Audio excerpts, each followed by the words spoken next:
We're getting back to basics today. Howard shows us how to make shells and broccoli in the Mr. Food Test Kitchen. If you've been to the pasta aisle lately, you've definitely seen how many options there are. Long gone are the days when there were just a couple of shapes to choose from.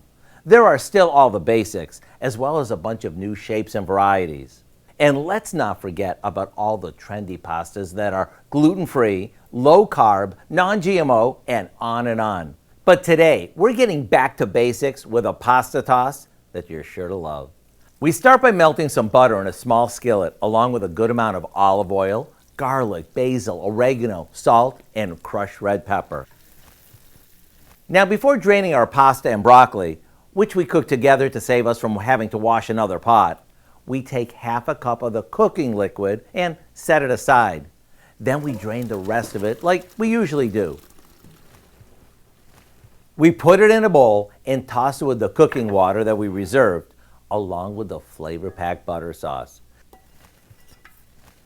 To give it even more flavor, we add cut-up pepperoni and some Parmesan cheese.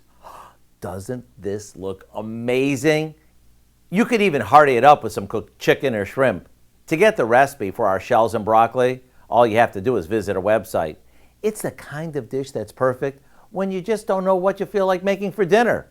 I'm Howard with Kelly in the Mr. Food Test Kitchen, where today we found a deliciously simple way for you to say, ooh, it's so good.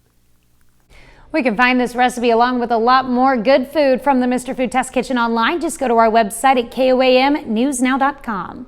Here's a look at our 4-state market prices.